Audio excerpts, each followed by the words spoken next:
Is Wednesday, May 13th. My goodness, the year's almost half over in a month. It is. Can you believe that? Man, my goodness. Anyways, my name is Jim Van Steenhouse, CEO at Interlink. To my left, your right, Mr. Gene Thompson, President COO at Interlink. Good morning. Before we get started, as a reminder, if you have questions, love to have them. Had some awesome questions last week. Lots of them too, which is good. Send that to rzakos at linkloan.com. That's RZAKOS at linkloan.com. And we have, this fellow probably rings true with you today. We got a birthday today. Yeah, my main man Booty, Gerald Boudreaux, turned 50 today. So the happiest birthday, love you buddy, happy birthday to Mr. Gerald, the Kunas Boudreaux. He's in the 50 club. He is in the 50 club officially today. You're not in that club. I'm not. I'm holding tight. Yeah. Yep. So you got, who else you got in your office that's in the 50 club? Yokes is in like the 90 club. Yes, Mr. Yoakum is in the pre-Jesus days. Yeah. Yeah. He's buying like cemetery plots now. I think. Mr. Milam is in between the two. Is he? Randy? Randy's in the 50s club. He's not in the 60s club. No, I won't get him there. But he's welcome to the club, Boudreaux. Hey man, everything up until 40 is practice. That's right. If you haven't done it by 50, well, you're probably just not going to do it. Unless you're like Colonel Sanders. He didn't do anything until he's, 65, 70. So maybe that's not a true statement. Yeah. But, wisdom. Happy comes birthday. Happy birthday. Hey, on the way into the office today, somebody called me and they're having a conversation with their realtor. And their realtor is convinced that they obviously watch CNN or MSDNC or ABC or CBS or all the left channels, which is fine. But they're convinced that we're headed, this economy that we have is going to be similar to the Great Depression. And this loan officer called me today and they want to do a Zoom call and they don't want to combat it because I can't change the way you believe. I can just offer my opinion. And I told them that I would look up some statistics, and for those of you who want to use some statistics, for those of you who don't, but here's some statistics in terms of how you combat someone who's like, the sky is falling, right? Chicken Little. Here's the deal. Let's look at gross domestic product, GDP, which measures the size of the economy and the strength of the economy. It is like the speedometer on the country. That's right. It is the speedometer on the country. So let's just kind of break this down. In Q1 of 2020, January, February, March, our gross domestic product dropped 1.2%. So if you annualize that, 1.2 times 4, that's 4.8% annualized.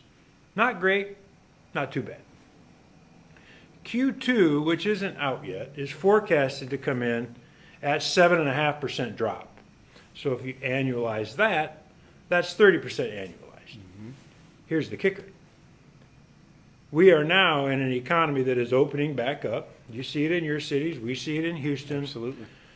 Restaurants are opening back up. You've got a lot of communities. I mean, I'll use Houston. I'll use Fort Bend as an example. They say social distancing, and some of the restaurant owners are like, yeah, not a problem. Fill it up, right? Yep. I saw a picture. You guys probably saw a picture yesterday of a doctor flying from New Jersey to San Francisco. He was in New York helping out with the COVID-19 crisis and got on a United flight, and United was preaching social distancing, and he got on the plane and he took a selfie of himself showing the whole back of the plane, and every seat was taken, packed, right? It was yep. packed, right? The forecast for the Q3 GDP, which we're not in yet, is expected to be flat or rise, okay? So when you take a look at what will 2020 look like, you can't just take a snapshot look at Q1 or Q2. You got to take a look at the totality of the year. The year is forecasted, if you take a look at the economists, to be down in GDP anywhere from 5 to 7% in totality. They're thinking it might even be like flat, right? The Great Depression, which is measured in the years, was down, GDP was down 31%. 31%. We're expected to be down in this year, maybe down 5 to 7%, maybe flat. So my point is that take that data. This is no Great Depression. Period. End of story. It's just not. So anyway, there's some good statistics for you. All right. Before we go on, I made a couple notes, like a page of them, and I want to give a couple shout outs here. First of all, we had back-to-back record months in March and in April. I mean, March was a record month, only to be crushed by April, which is probably going to be crushed by May. That's right. Right. Very possible. And I want to talk directly to processors, setup, disclosure people, underwriters, closers, accounting, post-closing, all positions. I mean, I don't care if you make coffee. I don't care if you approve the loan, close the loan, ship the loan, insure the loan, fix the problem, make calls, shine shoes, or clean the toilet. It was all hands on deck last month. There isn't anybody in this organization last month that was working from home or working in the office that didn't have to do what they did to the next level to push through the amount of loans that we pushed through, number one. So congratulations to you, all of you, and thank you. But what it did was, what we have set the precedent for is we closed the record in April while everybody's working from home. Excuse me. We closed the record number of loans in March when the COVID was hitting and people are starting to work from home. Everybody looked around like, we just hit a record and I was working from home. And then we beat March in April and we're looking around, we're like, that's really cool. Everybody's doing what they're supposed to be doing and we're setting records. And now we're going to do it again in May. Thank you. Thank you to all of you who killed it. And I want to just read out some names. Record month for branches, the Van Meter team, the Lopez team, Scott Center team, the Knopf team, the Squires team. It's like a Kentucky duo there. The Meisner team. I called Matt Meisner and said, man, congratulations. He's like, man, call me next month, which is this month. You ain't seen nothing yet. That's what I'm talking about. Ann Borland and Elisa Shockey in Dothan, Alabama. Killed it. Killed it. Cheryl Douglas. I mean, killed it doesn't give credence to what that woman is doing down there in Fort Walton. She's hitting over this the green monster. Yep. Josh Itorino killed it. Take a look at this. Loan officer records. 1, 2, 3, 4, 5, 6, 7, 8, 9, 10 people set records in the company in April. How often does that happen? Alex Shafirovich, record. Amy Bastion, record. Bill Brewer, record. Emmett Exum, record. The 50-year-old, Boudreaux, record. And I get Facebook, he's fishing on lakes half the time. Look, if you fish for bass and catch 30, you ever notice Gerald always catches 30? Oh, yeah. So, Gerald, either you quit at 30 or the number's 30 before you get on the boat. I don't know what the answer is, but every time on Facebook, it's 30. But anyways, Gerald Boudreaux, Holly Philpott, Jerry Smith, John Reese, Nick Esposito, and Paige Gaylor. Records. Yep. Records. It's crazy. Employee of the Month special shout out to Heather White. Great job. We had more nominations for the April Employee of the Month than we ever have before. Great job. Well deserved. And I was taking a look at the email that Rachel sent out, all the processor surveys. First of all, great job in customer satisfaction to all the processors. But beside the name of the processors, it shows how many units were closed, or maybe not closed, but how many surveys came back to that processor, right? And there are so many. I mean, I'm looking at 15, 20, 25, 30, 35, 40, 50, right? And then I got down to one and only April Smitherman, and I thought it was a typo. And I went and I'm like, Rachel, did you type this wrong? And she's like, no, it's spot on. 97. Yeah, it looks like a typo. 97. I don't know where you are, April, if you're at the office or you're at home. I don't know what you eat for breakfast, lunch, or dinner, or what you snack on. But if you email Rachel, we'll make sure that your pantry is always full. I mean, that's craziness. Anyways, top LO customer service, new leader in the clubhouse this month, Jackie Crew. Yeah. Great job, Jackie. Anyways, the bottom line was April was fabulous. It was like a symphony, poetry in motion, and thank you to everybody that that participated, whether you worked from home, worked at the office, worked out of your car. It didn't matter. It was beautiful. Yep. And we're going to kill it again this month. So anyways, great job. Let's get geared up.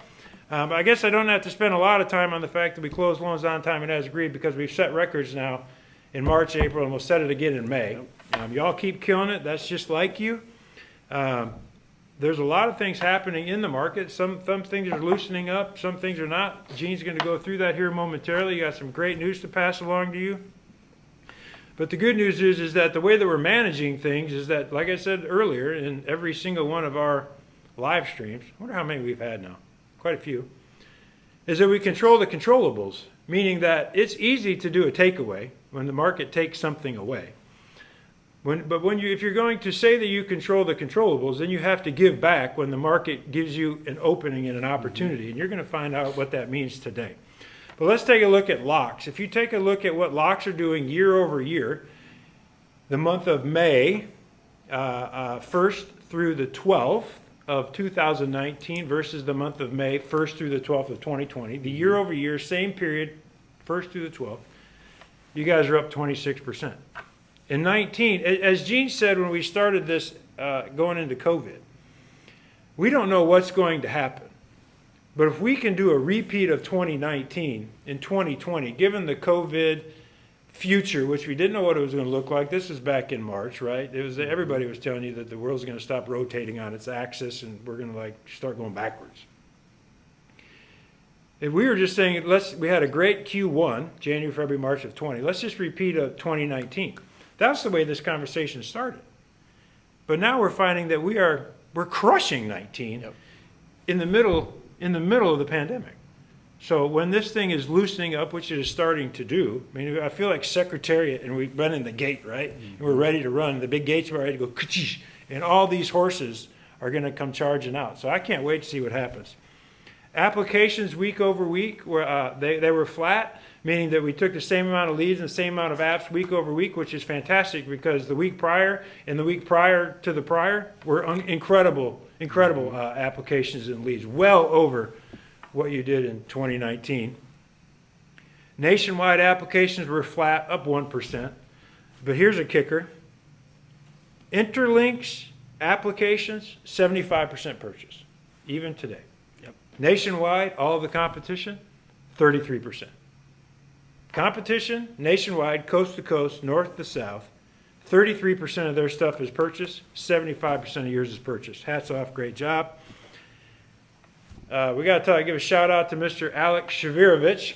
You know, we're on his third weekly series. We had three or four. Week four. Week one we had Mike. Week two we had Scott Center. Week three we had Mr. Cleckley. Nice, yep. And tomorrow, the one and only shotgunner, Jerry Smith. Yep. Right? And it's going to be awesome.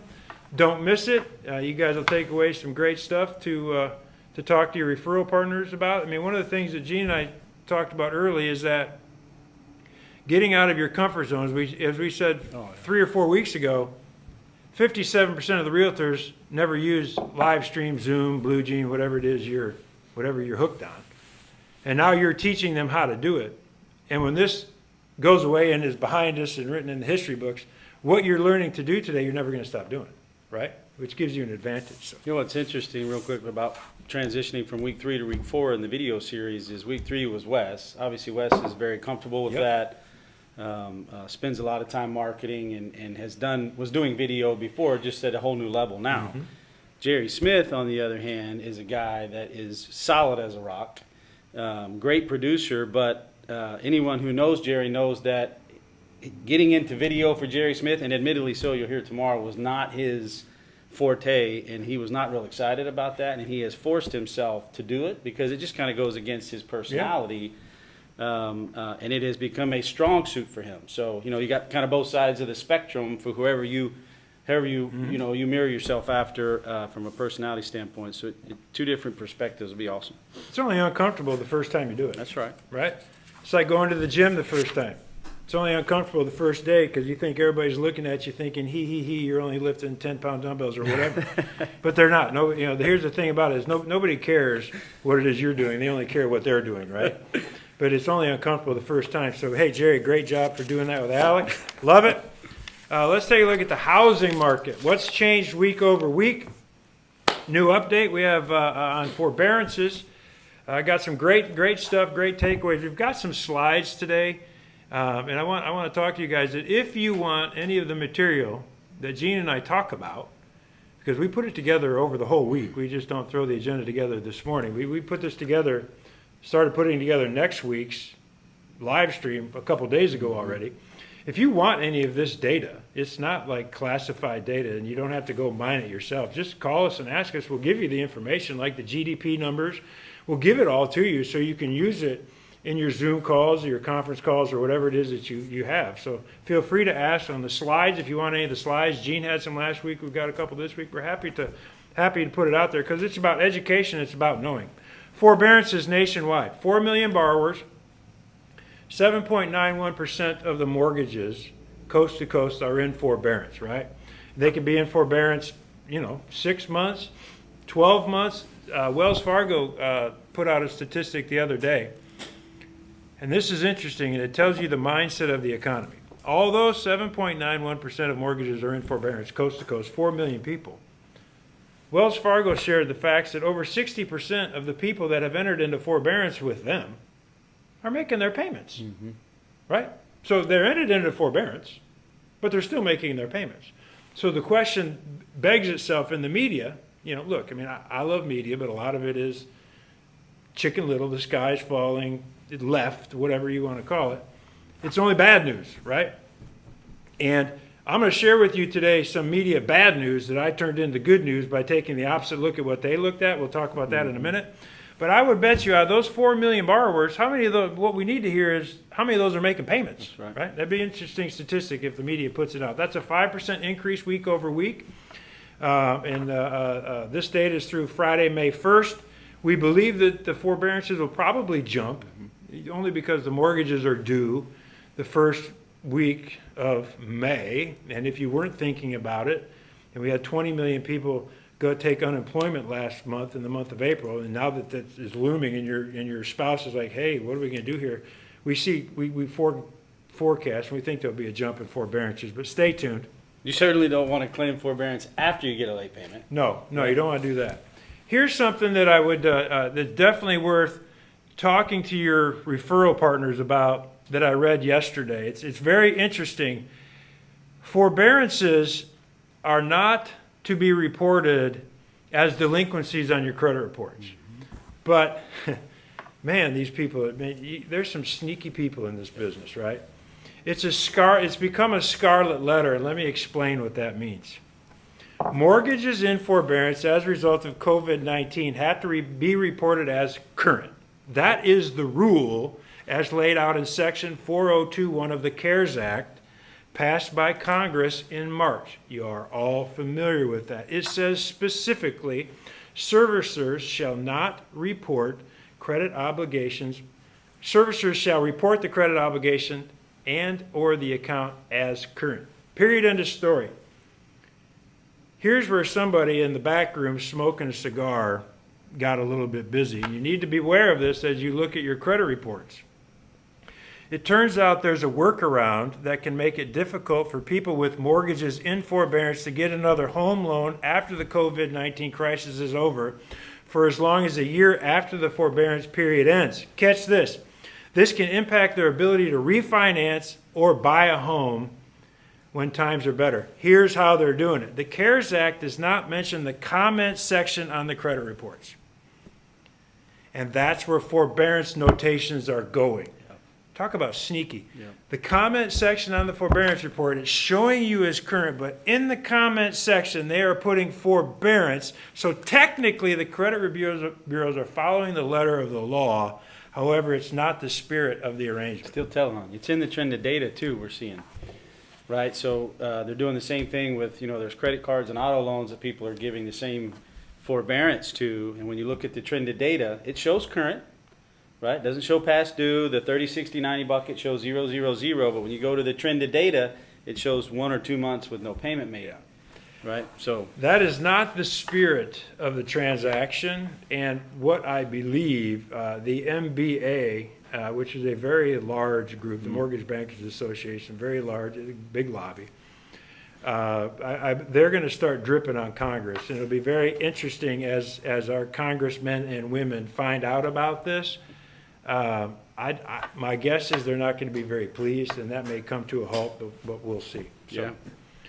You know, Jim, as you talk about the forbearance, and there's a glaring statistic that you and I discussed yesterday as we were reviewing our notes for today. Is you talk about the 7.91%, but we have also seen an article that kind of gives you some perspective to that number. Is that in a normalized market, that number is normally around the 0.25% range, right? So normalized markets, 0.25% of all borrowers are in some type of forbearance or modification. Today we're at 7.91, expected to go to around 14. Yep. That's the statistical news, right? But what they don't tell you is how many people, to your point, are making that payment. They're using it really as a safety net, right? And a lot of that has to do Yeah. with the fears of what you're talking about. They don't know if is it really going to affect me or not. And Yeah, you obviously could go in, just in case you need to go in. You're already in, but if you need to make your payment, there's no penalty. That's To your right. point, it's safety net. That's right. Yeah.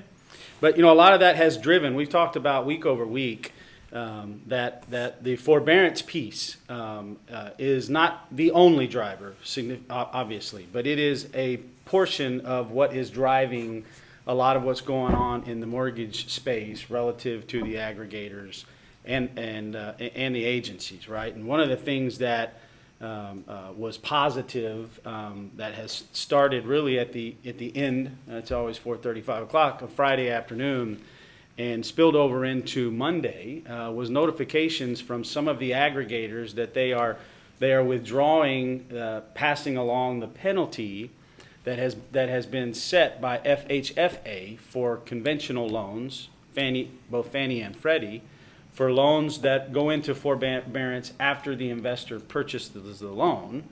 The prior penalty was 500 to 700 basis points. We talked about that last week, and we have seen at least 6 servicers in the last 2 to 3 days come out and withdraw that. So now the rules seem to be changing, fortunately, to, hey, you still have a whole loan buyback if the borrower goes into forbearance after you close them and before we buy the loan, right? But once we buy that loan, you're off the hook, number one. And number two, we're no longer going to charge you 500 to 700 basis points, right?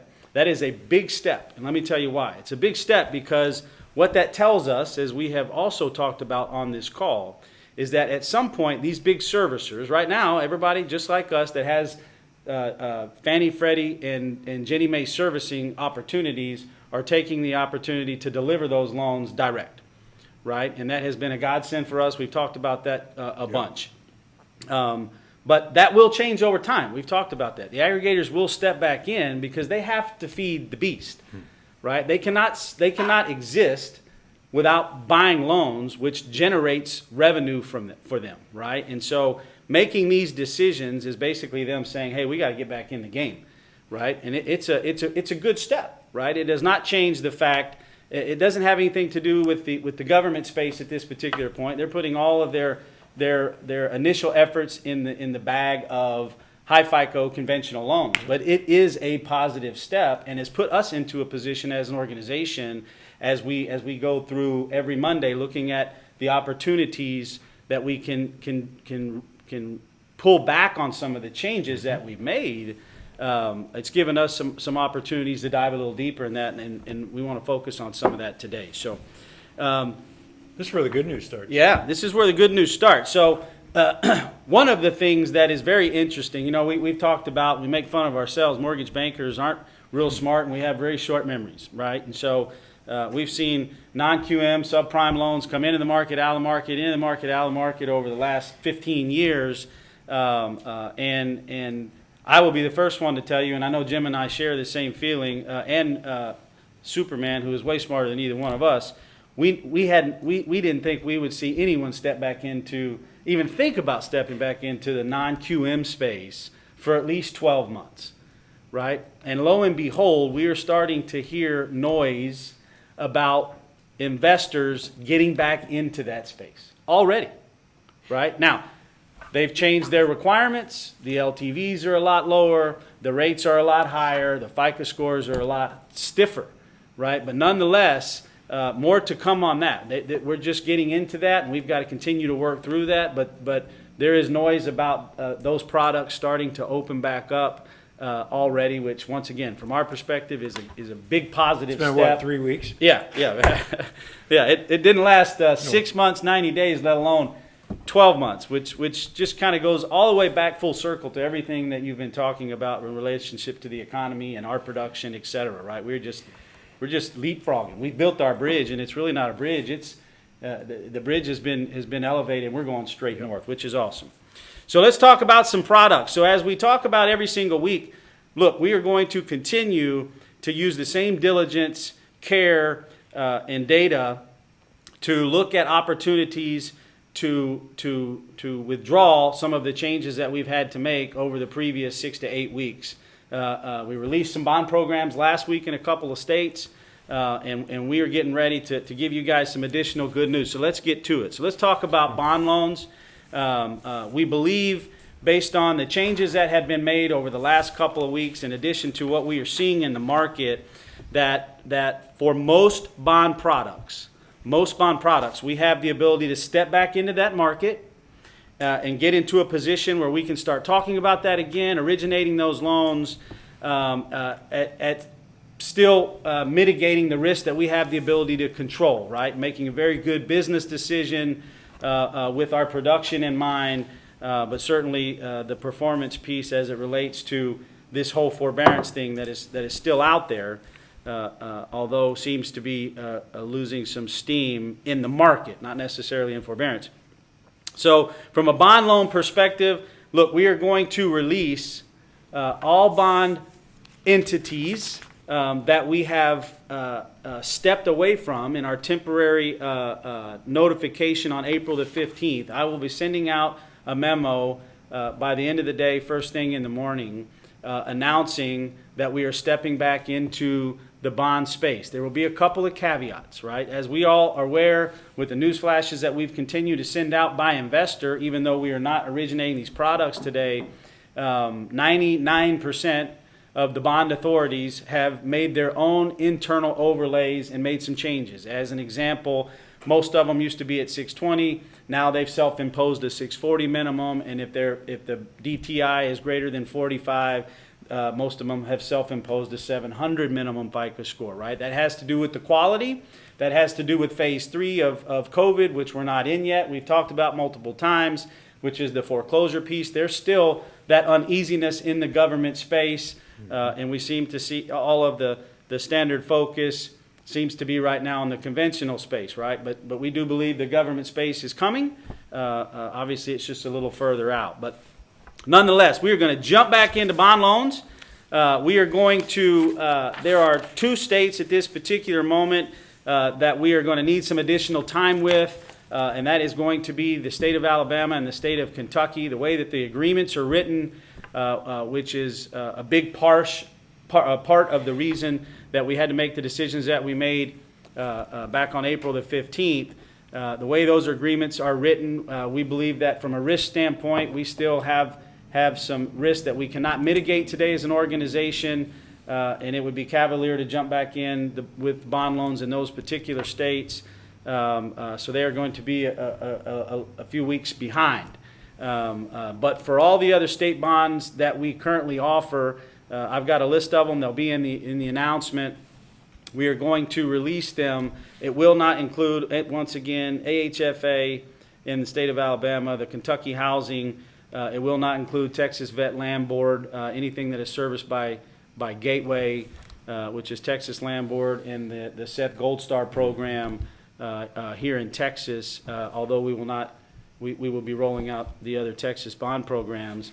There will be a couple caveats, right? Just real quick, once again, we're big on the why. So the why behind, we are still holding on to the temporary suspension of TexVet, of the Seth Gold Star, which are the servicer of that being Gateway, in addition to the Alabama housing and the Kentucky housing, is based on the rep and warrants agreements and the language that is in their current agreement respective to what our responsibility and trailing responsibilities are for loans that go into early payment default, right? All the other bond programs, the reason that we are comfortable with them, and I'm going to tell you the other piece of it here in a second, is because, number one, we are going to roll them out on the government side only.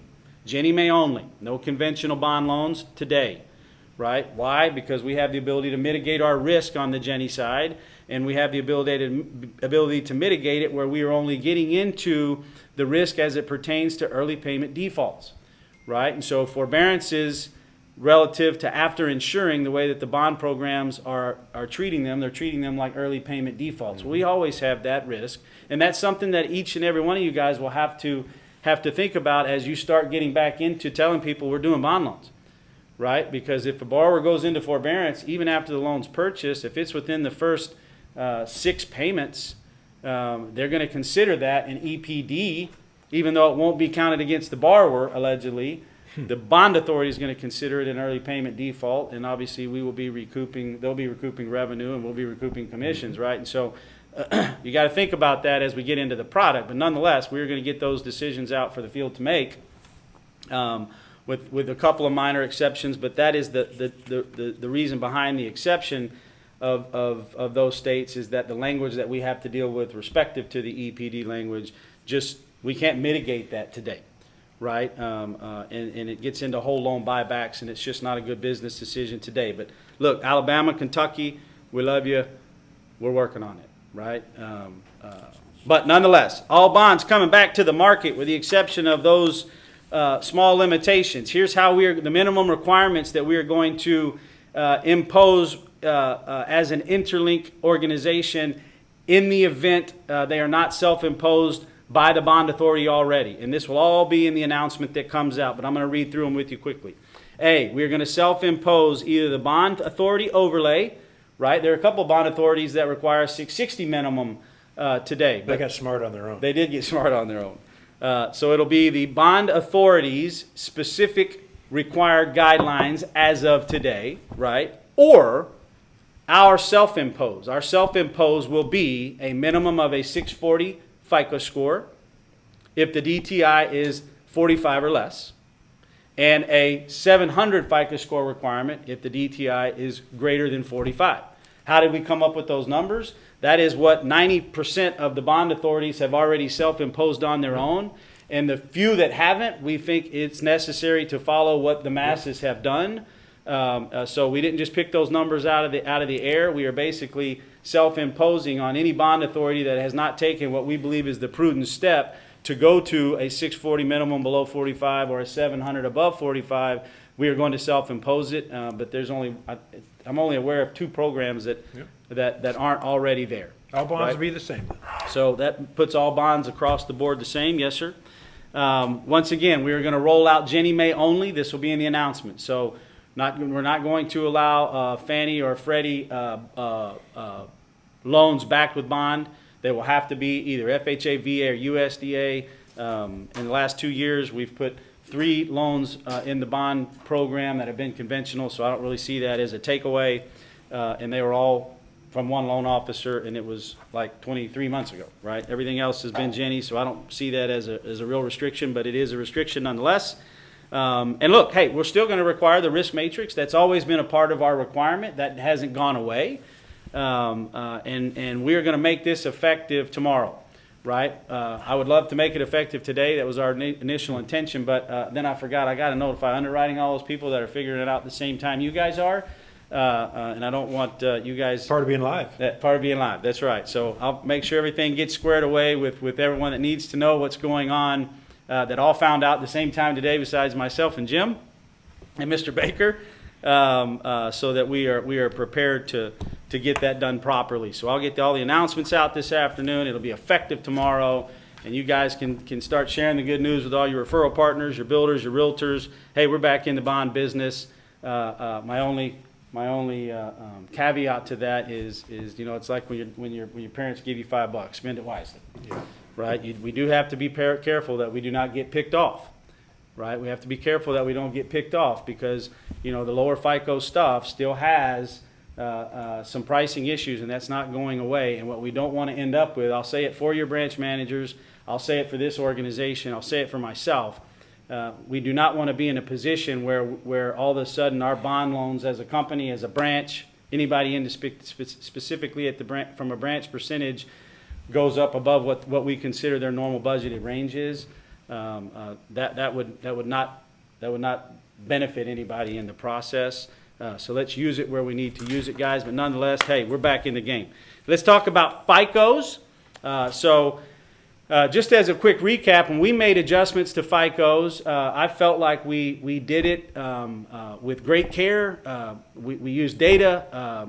We didn't knee-jerk react, and we made minimal adjustments, right? And so, but even though we made minimal adjustments, as we discussed, we are talking about that every single week, and we're going to throw some more good news at you today. So, effective tomorrow, once again. Tomorrow, because everybody's hearing it at the same time. Effective tomorrow, we are going to go back to $580 minimum on our FHA product. Let me repeat that for those that just joined in or fell out of their chair. Some think they probably misunderstood Yeah, we're going back to $580 FICO minimum on our FHA product. Right? Same rules as before. Still have to have the AUS approval, no manual underwrites. That was in place way before COVID. We are just basically going, when we made the adjustment in early April, I guess it was, we are just going to dial it back, go right back to the way it was pre-COVID, right? And that'll all be in the announcement. But back down to 580. Pricing is an issue, but back down to 580. VA down to 600. Once again, that was what our minimum was pre-COVID, right? Rolling it back. USDA will remain at 640. Which consequently was our minimum pre-COVID, right? Now, we had an investor, i.e. NewRez, i.e. prior to that was Ditech, that would go down to a 620, but they have not rolled that product back out yet. So everything that we're doing, USDA has to maintain continuing to be done agency along with the rest of the government loans, and our minimum on the USDA will remain at 640. So basically what we have done, and there was no self-imposed restriction on the FICO score for Fannies or Freddies. It's always been 620, right?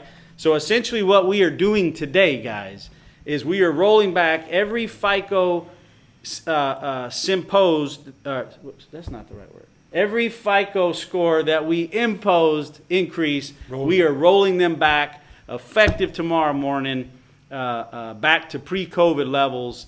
And Jim and I, it was like Christmas yesterday. Business as usual. We can't wait to tell everybody, right? So I hope you guys are excited about that as we are. Don't tell anybody who's not on the live stream. Yeah. Let them find out the hard way. Tell them to refer you the loan, and you'll be able to get it done. Say, man, I don't know if you can do that loan or not. Refer it to me, and I'll run it up the food chain. And give you a referral fee. Let me call Gene and see if I can make that happen. So just fantastic news. Once again, that has to do with where things are in the market, where we are as an organization, what we believe is going to happen moving forward, looking at the statistical data. We don't stick our thumb up. Jim and I like to analyze everything, but we're trying to be out in front of everyone else's changes, just like we were trying to be out in front of the changes that we had to make when we made our adjustments. So just awesome news. Your announcements will be going out this evening. True to my form, they'll probably be at the end of the day. I've got some other people I need to notify first. But over the last 2 years, sub 620 FHA business was 11% of Interlink's total book of business. That's right. And we want it back. That's right. We want it back. So let's do it. All right. A few house cleaning items, and then we'll get on with the show. So IRS TRVs, right, tax transcripts. We have not gotten any new news, no new news as respect to when they are going to start processing new orders. Are they ever going to go back to work? Man, it's government, right? I mean, it could be May, June, July. Who knows? I mean, how long can they not give us our 4506Ts? Well, right now it's through June the 30th because that's what the agencies are allowing. Beyond that, I'm not sure. Everybody else is dying to go back to work. Something tells me they're not. Yeah, exactly. But nonetheless, so we will continue our modus of operandi that we have been under this entire time. To that same vein, I sent out an announcement last week where the agencies have come out and extended the temporary COVID-19 guidance respective to continuity of income, the appraisal changes that were made, allowable deviations, if you will, the income or the documentation date having to be 60 versus 120. All those guidances, which is the way we are operating today, originally had an expiration date of May the 17th, and they have extended that through June the 30th. So nothing changes for you guys. It's just an announcement. Nothing changes for the organization, the way that we are operating today, because we're just going to continue to move forward with all those temporary guidances from the agencies. Once again, they've been extended to June the 30th. Continuity of income, I just want to give everybody a pat on the back. We've talked a couple weeks in a row about being proactive. I want to continue to remind everybody about that relative to the funding conditions and improving that continuity of income prior to closing. It is a huge deal, and we are doing a much better job week over week. We're working through certain situations. I've been involved in a mirage of phone calls with team leads respective to that, and I don't think there maybe has been one time where we've had I think there has been one time in the last 2 weeks where we had an issue that we just couldn't overcome. We've solved it different ways and been able to push past those, so I appreciate the patience. We're being proactive. They're coming less at closing and more like a couple days before closing, which is great. That's key. So great job. Let's continue that. Want to touch real quick on pipeline management. Look, we're slammed. It's awesome. Shout out to the underwriters. Shout out to the team leads. Look, I mean, those folks are getting after it. Man, I got team leads that underwrote 60 files last month. Team leads. Doing their job and underwriting 60 files. Everybody pitches in. That's what we do here. Our turn times are being maintained within our SLAs. They are busting tail to drive them down if they start to escalate. So once again, just a huge thank you to the underwriters and the team leads for the job that you guys are doing in record months. But it obviously requires that we manage our pipeline, right? And so we used to be able to submit same day clear to closes for 50% of our files, and man, those guys and ladies would knock it out. Well, it's not that easy today, right? Record in March, as Jim stated. Record in April, as Jim stated. Going to be a record in May, as Jim stated. I don't think it's going to stop at some, so June, July, right? So we're adding staff, which takes us to our next point. So make sure that you guys are managing your pipelines and setting proper expectations. We still do a lot of it, but I can't take 100% of every loan that is closing today and submitted for a CTC today and knock it out by 10 o'clock, right? So we've got to be proactive and manage accordingly. And those ladies and men that are in the underwriting department would love you for that. But as I stated, and we are bullish. We have never pulled off of this. We have hired 2 additional underwriters. One that started last week. One that starts on June the 1st. We're looking for 2 more. So when we If you tell have any you, referrals, let us know. that's right. One of them was a referral from the field. But point being is that we told you guys when we say we're RNS and underwriters because we're bullish. That's a fact. That is a fact, right? And so we have hired 2 in the last 3 weeks, and we got 2 more that we're working on. We're getting some great resumes. Good job to the RNS guys. That's right. Yeah, fantastic job. So let's keep that up, and we'll continue to keep you guys updated as that continues. Process continues as we bring that to fruition. So look, we're going to make a transition. I don't have any more good news for you today. That's enough. But Jim does. We just drop the mic and leave now. That's right. Let's talk about the economy, unemployment, and how long this COVID-19 is going to last. This is great talking points for your Zoom calls, for talking with your referral partners, even good breakfast or dinner conversation with your family, I think. Over the last 7 weeks, we've had 33.5 million people file for unemployment. That's 14.7% of the labor force. Labor force defined as about 162 to 163 million Americans. All right. The data for last week through May 8th will be published tomorrow morning at 7:30 a.m. You'll see that come out from Mr. Baker. probably about 7:30 and change in time. It's forecast to be 2.5 million. Why is that important? Because the unemployment numbers are starting to drop. So when you take a look at recovery and what does this unemployment mean, I got a couple graphs for you. First of all, I want to show you a bar graph of what the unemployment has looked like over the last 7 weeks. What you're seeing on your screen right now is if what you see prior to 7 weeks ago is unemployment, what it looked like for the last few years, relatively flat, running along the bottom. Then COVID hits, and you see the spike in unemployment, and then it starts to taper down. Well, what do you want that to look like? You want that to look like an upside down U, right? It gets real bad, and then it gets real good real quick, right? So the next graph shows you kind of turns this bar graph into a line graph. And what you are starting to see is the shape, as we talked about last week, of an upside down U, meaning we hope that the unemployment massive numbers will continue to decline. Last week, you can see on my little line graph there that we had about 3.3 million in unemployment. This week, which comes out tomorrow, is forecast to be at 2.5, so this graph will come closer and closer down to the way things were. It's an upside down U. Why is it up? Why do you want it upside down? Because unemployment spikes and you want it to come down. Take a look at it. The economy, you can't argue with factual data. It doesn't matter what the media tells you. I don't care what channel you watch and what they tell you. Take a look at the facts, which is how we like to make decisions off of facts. People are filing for unemployment at a much less rate than they were over the last 2 months. Unbelievable. Let's talk about what I call the recovery alphabet, all right?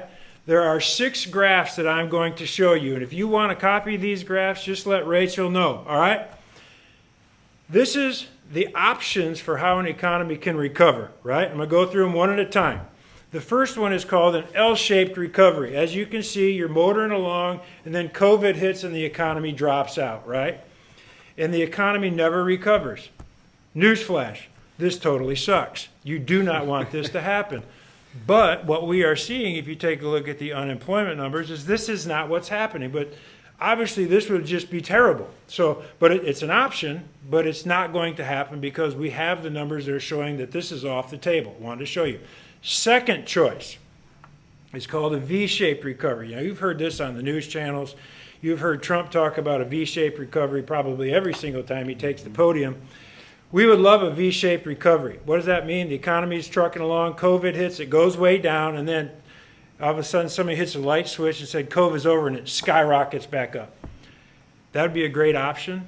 Highly improbable. It is highly unlikely that this type of recovery will happen. It'd be nice, but it's not going to happen. The numbers are not proving this out. Let's take a look at a U-shaped recovery, which is what we've been talking about for weeks now, where you're trucking along in the economy, COVID hits, and then you kind of slowly bend out of it. It's kind of like the airplane, starts doing a crash dive, and then the guy pulls back on the yoke, and it starts pulling back out, right?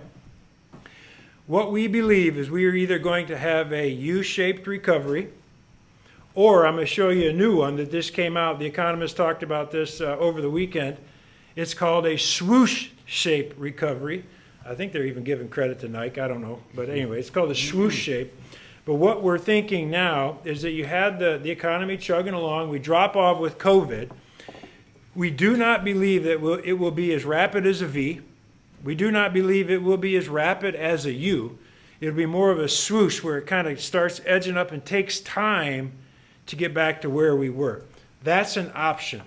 If you want to know what I think is going to happen and Mr. Thompson believes is going to happen, I'm going to show you the next graph. It's called a Z-shaped graph. That's where you're chugging along, the economy drops, the economy starts going back up. Now this kind of shows a V-shaped bottom. I think you're going to see either a U or a swoosh recovery, but there is a high probability that when this economy, with all of the pent-up aggression in this economy, that we are going to push through where we were before and go even to levels that are higher. Meaning that where was the economy before COVID hit? I believe that there's a high probability that once people feel safe, that they are going to go out with all that pent-up aggression that they've had, spending all that extra time with their spouse. No offense to all the spouses out there, but look, I know everybody needs a break. There are 425 people in this company that need a damn break. And when we get back to work and this economy gets going, we're going to look for a break, and we're going to push right back through where we thought the economy was and take it to places that we only can dream of. That's what I think there's a high probability of, which is a great conversation to talk to your referral partners about, because whenever you listen to the media, it's just like, oh, woe is me, right? Mm-hmm. Let me tell you what we do not want to have happen, which is the last graph. And this goes along with the question that Mr. Severovich just put into me on the renovation. When will we have renovation and one-time close back? Look, the biggest fear out there right now is a W-shaped recovery. Economy's chugging along, it drops off, it starts to recover, which is what was happening now. We don't know what this virus does. We are still trying to figure it out. We don't have a vaccine. There's several nations, several options, even human trials, as Gene talked about last week. But if there is another spike in a COVID outbreak and the economy makes another dash to the negative, that would be what we would classify as a W-shaped recovery. And I can think of a lot of bad things that could happen, but not a lot of them are worse than a W-shaped recovery. That is not good, right? So the answer to your question, Mr. Shafirovich, and for those of you who are wondering, on when do we push back out renovation and one-time close? We need some more data. We need to know that what we are looking at in terms of this recovery is going to be a U-shaped recovery, a swoosh recovery, or a Z-shaped recovery, and not a W recovery. Once we feel confident in that, you can take those down now, Mr. Elliott. Once we feel confident in that, there's nothing more that Mr. Thompson would love to do than put renovation and one-time close back on this list. Guarantee you that. All right, so that is your options for the recovery. I think we're back. I read an article in the Washington Post. If you ever want to read about how the world's going to stop rotating, read the Washington Post, right? They had an article that said, U.S. Census, 44% of Americans say it's a terrible time to buy a home. That's the way that the article started. To which I just took the opposite. 56% of Americans think it's a fantastic time to buy a home. Well, there's 325 million people here, and 163 million of them are eligible to work, meaning that 80% of that 163, I don't know what that is, and what's 160 million times 80%? It's a lot. 120-something million, 130 million. And 56% of those folks, they're interested in buying a house. 56% of Americans right now, in the height of the COVID situation, say it's a great time to buy a house.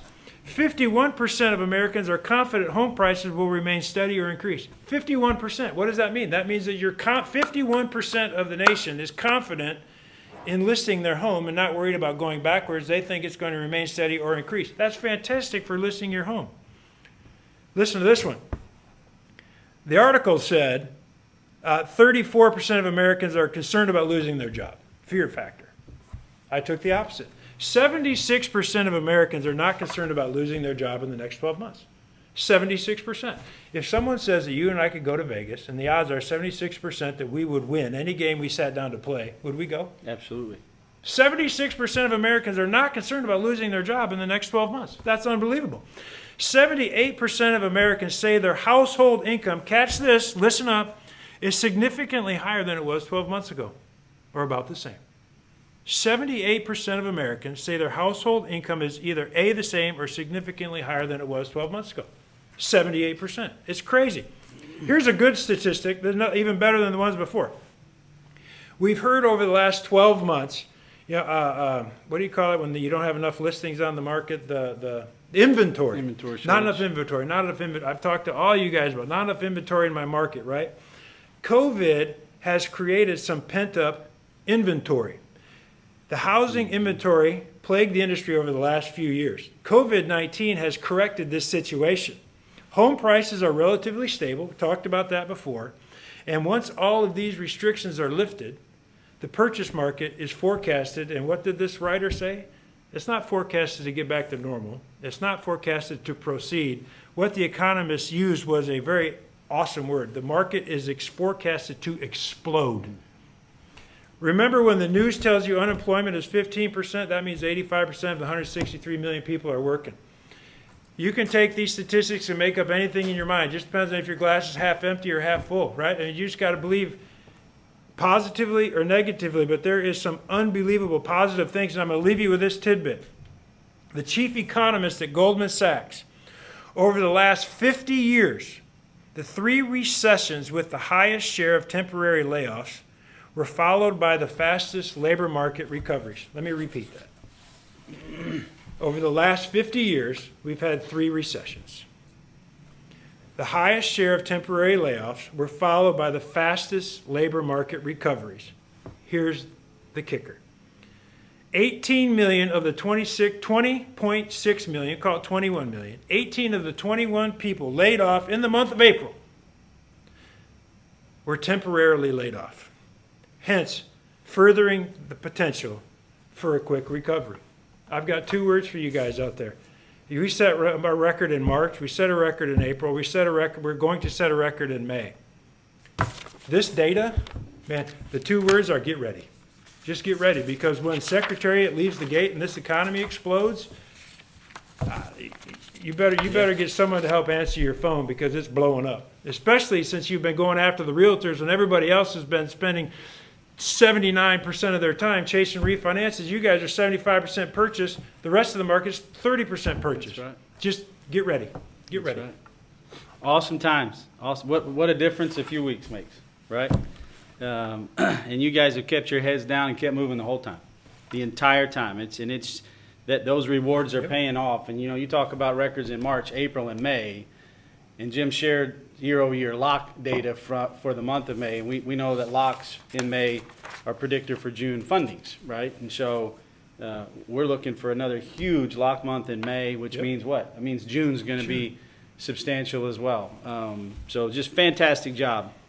As we talk about every week, guys, our main goal in this entire process has been to make sure that we're putting our best foot forward for the 430 individuals that call this place home and their families, as it respects to both their individual health and their business viability here at the organization. And so we continue that. We continue that process. We continue that mindset.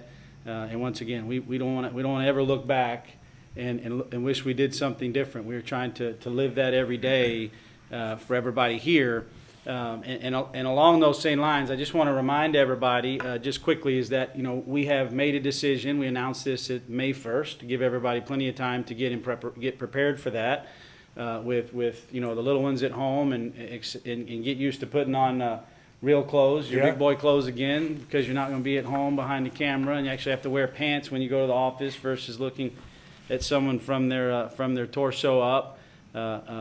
Get your hair did. Right, get your makeup on, get your nails done, right? Get your beard trimmed up, too. Yeah. Right? So get everybody geared up for June 1, right? June 1, we have announced we plan on opening every branch office and the corporate office if it's not already done. It is the option of the leaders in the markets and the employees in the markets as to whether they can come back early. But June 1 is the expectation, so I need everybody to make sure they got their mind right, ready for June the 1st, and we're going to get back after it. And we are extremely excited to see everybody, and I know that everybody in the different offices throughout the country are excited to get back together and see everybody. Hopefully you guys are planning some type of re-engagement party with one another to some degree.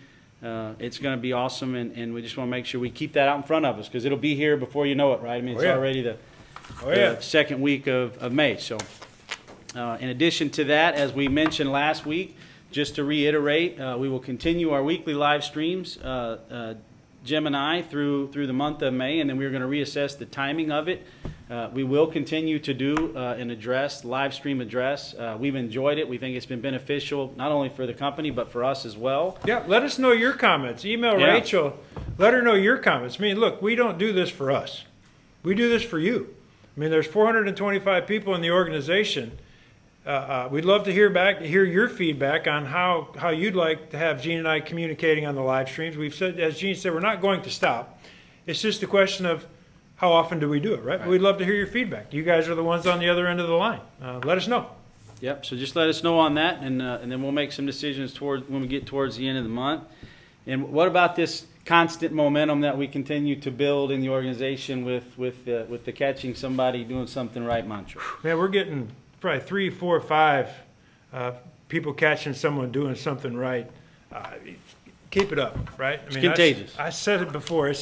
You catch someone doing something right. You may not see them, but when you catch them doing something right and they pull up their email, you can just envision the peacock, the male peacock coming up on a female peacock, and he's like, "Rrr," right?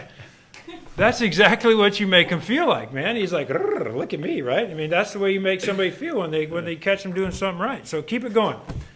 Let's do some questions. Let's do it. All right. Yeah, you answered a couple of them, which is good. So Rachel has a few. So we have Mr. Smith is said that he's heard something about a deadline being placed on the ability for borrowers to enter forbearance under the CARES Act. Is there truth to that? I don't know the answer to that. I can research it. There is a deadline. Is I don't it? know Okay. specifically what it is, but it is not open-ended. There is a deadline, Jerry, but that's a great question. I can't remember it because it's been We'll a few find weeks out. since we read the CARES Act, but we can get a specific on that and get that out to you. Let's get Great that question. to Mr. Norman and get that figured out. We have another question respective to the bond program. So just as a reiteration, I think this was asked prior to our announcement, but just as a reiteration, it is not FHA only, and the announcement that I rolled out last week respective to the bonds that we had already released was respective to Ginnie Mae, not just FHA, but you are right, Mr. Zanatelli. I said FHA in the live stream, good catch, but we rolled it out Ginnie, FHA, VA, USDA, and that will follow suit with the additional bond releases that we are going to do here this evening. Great question. We have another bond loan question. Let's see how. Now that we're okay with bond loans, can we have an exception for transcripts for a borrower Is there more to who it? cannot obtain them on their own? That's not an interlink exception. That is, we have to follow the rules by the bond authorities, and so the answer to that is no, unfortunately. They're still requiring transcripts. In the event that the bond authority does not require transcripts, then we would fall in line with that and get them post haste. But so that we will follow the bond authority on that particular question. Let's see. Question regarding jumbos. The comment is pricing has continued to improve, but what do you think about the jumbo market environment moving forward? And so, look, the jumbo market's all about liquidity. Liquidity meaning how many private investors are out there purchasing these loans. We have not seen to date, or we would have rolled it out, but we have not seen to date any of the additional aggregators step back into the jumbo market outside of the ones that never left it, U.S. Bank and Chase. Yep. And we have not seen them loosen up on any of their requirements. Matter of fact, they've tightened some of the requirements on a couple of the jumbo products depending on the purpose of the loan. But pricing means liquidity is what that means, right? And so starting to see the pricing get better means there's more buyers for that product. They're getting more comfortable with it on Wall Street. And what the next step will be the additional investors that stepped out of that space jump back in it. When that happens, that'll further drive pricing down because there's more competition to buy those loans. But as far as the market stability itself, hasn't really changed, but there are positive signs, kind of like the conventional market, and that it's a viable market. I mean, jumbos aren't going away in the future for good. They just, a lot of people bailed out of them because of the risk, but we believe that those investors will start to come back sooner rather than later. But we still can do jumbo loans today. We've never been able to not do them. And the same to investors. Great question. Next question is about government rates and when we think they will improve for low FICO loans. Look, as I've said every single week, I don't think that there's anything in the immediate future that's going to change that. The third phase of this COVID-19 issue is going to be foreclosures, and they're now so. We talked about this, right? So you had flight to quality, then you got forbearance, and you got foreclosures, right? And you can see the articles in the industry articles as they start to shift from one phase to the next, right? Most of it centered around forbearance today. We've talked about that a couple of weeks, but I saw 2 articles today that have already started about predictions on foreclosures in the coming fourth quarter, right? So that's 2 articles this week, 2 different news stories. They weren't big, they were small. That will dominate the market in the next 90 to 120 days, right?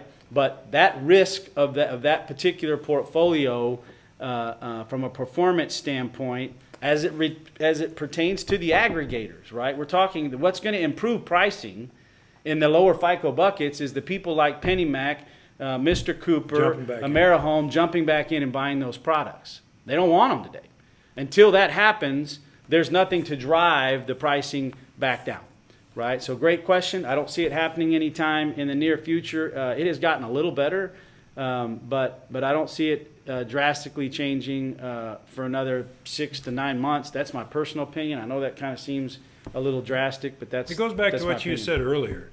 I mean, the investors exited that, to your point, this low FICO tranche. But it's like thawing ice. How do we, it's not frozen anymore, it's thawing. How do we know that? Because they dropped the 500 and the 700 basis point clawbacks on a loan that goes into forbearance post-purchase prior to securitization. So you see some of, the ice used to be just dry and solid. Now it's getting a little bit wet and it's thawing out a little bit. That's step one. Once they get more comfortable, they'll turn the heat up a little more, then a little more, then a little more. But once, to your point, the aggregators, all of the aggregators get back into that sub 620 market, then everybody will get back into it, and then they'll be feeding the beast on the sub 620. Then you'll start seeing the competitiveness is what drives the price, and we're just not seeing it today. But be patient. Yeah, it's coming. It'll happen. We'll just have to fight through it until then. Another question surrounding government changes. So this question, it's a good question. The fact that we're relaxing credit scores, we being Interlink, credit scores on FHA. I'm sure VA and US or VA and goes along with FHA. Does this mean the competition who may not be direct seller will have new capabilities as well? The answer to that's no, right? So the reason that we have the ability to dial back our changes is because we are delivering 100% of our government loans direct and servicing 100% of that book of business. If we didn't have that ability, we would have had to have done like everybody else and increased way beyond 620, number one. And number two, we wouldn't be dialing back. Right, so we have a competitive advantage as a direct seller servicer, and I can't tell you what everybody else is doing. I can tell you what I hear. I can tell you that we recruit heavily and talk to multiple people on a weekly basis from that are being driven to this organization by our recruiters, and from all walks of life. And I'm not aware of many institutions that have relaxed their FICO scores on FHA loans back to 580. In order for them to do that, they have to be a seller servicer, because there is no market for a below 660 loan in the aggregator world today. It's really 680, right? And so if you're not a direct seller servicer, you don't even have access to that credit to begin with. So once again, we believe that we are going to be, with these changes, we are out in front of the majority of the competition in being able to offer that product at those FICO tranches today versus in the future. But it is only because we service, and all those loans will be serviced, which is part of the risk that we had to weigh out to make the decision. Good question. Did we exhaust all the questions, Rachel? All right, should we close this out? Let's do it. Close this out, buddy. Here's the little takeaway quote for today. It's a good one. It's a little catchy, so you might have to hit the replay button, right? The problem is not that there are problems. The problem is expecting otherwise and thinking that having a problem is a problem. Let me repeat that for you. The problem is not that there are problems. The problem in your life isn't that there are problems in your life. The problem is expecting that you're not going to have problems. That's the problem. Because you think that having a problem is a problem. Problems you're always going to have. So as soon as we stop thinking that having a problem is a problem, our life is going to get a lot rosier. Anyways, that's kind of my takeaway. I like it. Today's verse comes out of 1 Peter 5, 6 and 7. Humble yourselves, therefore, under God's mighty hand, that he may lift you up in due time. I thought this was apropos for today. Cast all not some, not a little bit, not what you can spare. It says, cast all your anxiety on him because he cares for you. Cast all of your anxiety on him because he cares for you. Let's close this out in prayer. Lord, give us the strength when things seem all wrong to look for growth opportunities. Bring forth areas where we need to let go while leaving our cares in your able hands. Fill us with the courage to trust you to orchestrate our life events as you choose and make things go according to your will.